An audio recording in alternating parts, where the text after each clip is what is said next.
28th of March 25, and it's Friday, so that means there was council by-elections yesterday, which are really opinion polls for the government and that. And so there was three. We'll look at the one that we're going to look at mostly is the Mayfield Red Bridge one, because that's a very diverse area in outer London or whatever it is. The other two, Malden North, so this would be a very Tory Lib Dem place, I would say, and that's the way it seems to be. 41% Tory, 36% Lib Dems. They feel that nothing's changing in Britain. What's the problem? Although 16% came in for reform. Greens 5.8%. I don't think the Labour stood, probably so that the Lib Dem would maybe get in, but it didn't happen. Just check that. No Labour. They only get 14% the last time. Or independent person. It was 21% last time, so that was quite big. So Malden North, the viewpoint is Britain's just the same as ever. What's everybody talking about? Although a few are voting reform now anyway. And then the other one was in Swansea. I would have thought Swansea would realise that Wales is changing very, very fast, and Labour are very, very positive towards us. But well, the Labour don't do very well here anyway.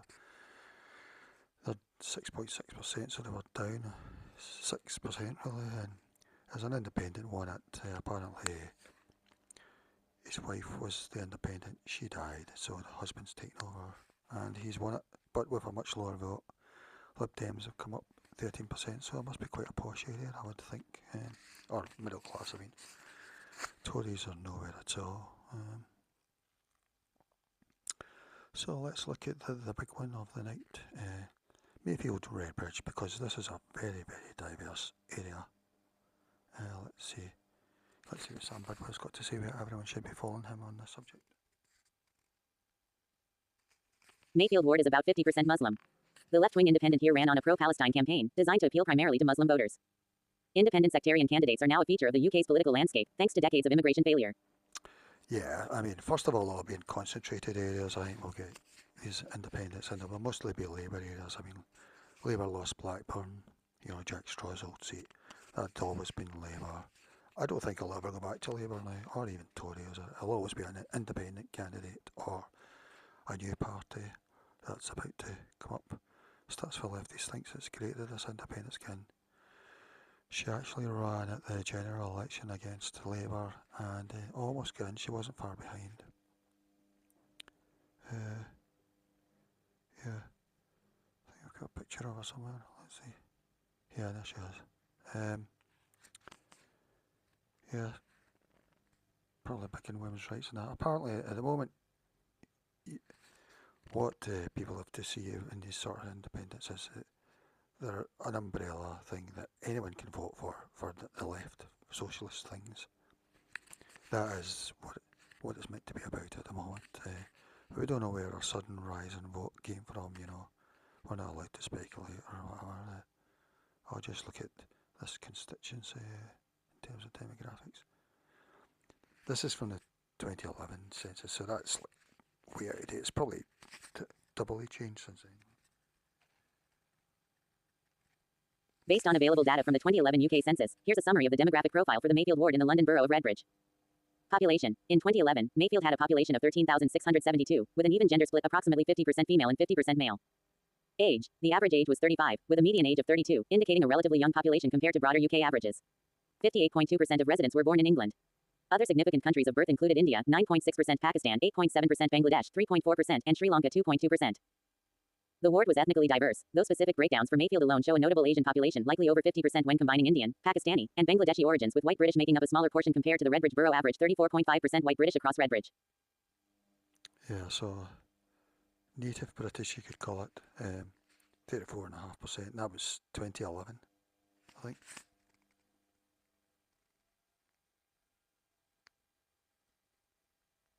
Language. 70.6% of residents spoke English as their main language. Other prevalent languages included Urdu, 6.2%, Punjabi, 5.7%, Bengali, 3.1%, Gujarati, 3.1%, and Tamil, 2.0%, reflecting the ward's South Asian influence. So Labour and Tories should be happy at how this constituency is changing. It's a sign of the utopia we're about to come in, It's them that let the change happen.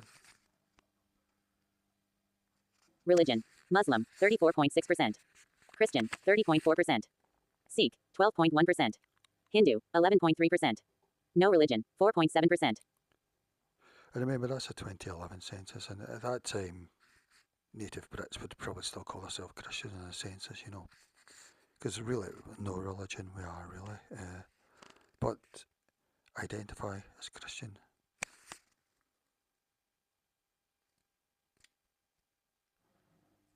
Marital status, 50.3% were married, 30.1% single, never married, 6.6% separated or divorced, and 3.2% widowed. Occupations. The top occupations included professional, 18.0%, administrative and secretarial, 15.0%, managers, directors, senior officials, 11.5%, and sales customer service, 10.9%. So that seems like quite a wealthy area to me. Not super rich or but sort of lower middle class or something, I don't know. And remember, this is all from 2011. Updates and trends post 2011. While the 2011 census provides the most detailed ward-level data, the Redbridge Borough as a whole saw its population grow by 11.2% to 310,300 by the 2021 census. The proportion of Asian residents increased to 47.3%, and the Muslim population rose to 31% borough-wide. Given Mayfield's already high diversity in 2011, it's plausible that by 2025, the Asian population, particularly Pakistani and Bangladeshi groups, and Muslim proportion potentially exceeding 40%, have grown further, aligning with broader borough trends. However, exact 2025 ward-level data isn't available as of March 28, 2025. This demographic profile highlights Mayfield as a vibrant, multicultural area with a strong South Asian presence, likely even more pronounced today. For precise current figures, local council updates or the upcoming 2031 census would be needed. So it's very vibrant, according to Grok. Yeah. So I think this is the way things are going to go, you know. First of all, it'll probably be labour areas because they're very concentrated with first past the post. We saw Blackburn go, you know, Labour have always had that. I don't think Labour will go back in there ever again. It'll always be an independent there or a new party, possibly identity based. Yeah, Blackburn, it was Labour at the general election last year. It was Labour, and then there was George Galloway's Workers' Party. He had that Mr. Murray guy, I can't remember who he is. Murray's always spoken pro-Palestine stuff and that. Nothing against that, just he was, and it looked, the polls were saying he was going to win it easily. But then a young man from Blackburn just said he's standing, and he said, "Okay, I won't stand if the elders tell me not to." I'm guessing the elders are a group of men, local men. They must have told him, "That's okay, just stand," because he did. And apparently his agent was Jack Straw's old agent, so Jack Straw probably envisaged his agent, he would go on to keep on, you know, helping Labour or whatever. But here he is supporting an independent in Blackburn. The independent won, the young man won, and I would guess Blackburn will never have a Labour MP again. And a lot of places are going to go like that, like Jess Phillips' place, West Streeting maybe. Yeah. Let's see what other people are saying about that. Anyway, so the independent, 42%. Apparently she sat for the general election and she nearly won. Labour 26%, down 44%, and they can forget it really. I would think. Tories 19%, so they're up slightly. Maybe with the old traditional vote. Reform 4.8%, so there's really no reform support there. There's not enough voters for them really, as I always say. I mean, I see reform as a protest vote on this issue, so. But it looks like Redbridge is gone, there's no chance for reform there. Lib Dems 3.9. Hardly there. No Greens, that's interesting. The Greens not think they do any well. So let's see what people are saying. andrewteal.me.uk/previews. Mayfield Ward was solidly conservative until 1994, being represented by, among others, the late Sir David Amos, which gives some indication of the way demography has changed in that part of London situated in Ilford South constituency. So what are people saying? Oh, there's somebody saying something there. I think Labour can forget this seat. Although Keir's reckon he's got 4 years to win it back. They're not going to come back, especially identity voters. They're not going to come back. Others are going to go to reform in a panic.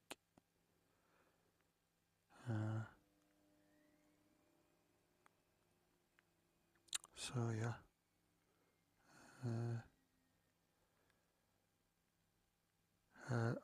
I looked up this lady and I'll tell you a bit about her. But there she is. Yeah, you could say that the left are sort of Trojan party for us in terms of it's socialism is the enticement to the broad wing, if you want to think that way. But anyway, I looked up the lady. It seems like you might be referring to Noor Jahan Begum. Since there are multiple individuals with this name and your query mentions Mayfield Redbridge demographic, I'll assume you're asking about Noor Jahan Begum, the recently elected councillor for Mayfield Ward in Redbridge, London, as of March 2025. If you meant someone else, please clarify. No, Noor Jahan Begum won the Mayfield Ward by-election on March 27, 2025, as an Ilford Independence candidate. The election results, announced by Redbridge Council, show she secured 1,420 votes, defeating Labour's Venetia Solanki 1,119 votes and Conservative Robert Cole 539 votes with a turnout of 32.43%. Her victory has been noted in local coverage and posts on X, where some describe her as a community activist and independent voice focusing on issues like public services, crime, and social justice.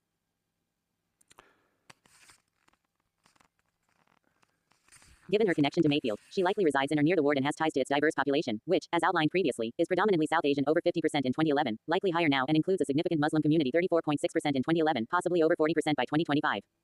Her campaign emphasized local concerns, cleaner streets, safer neighborhoods, and better services, resonating with this demographic.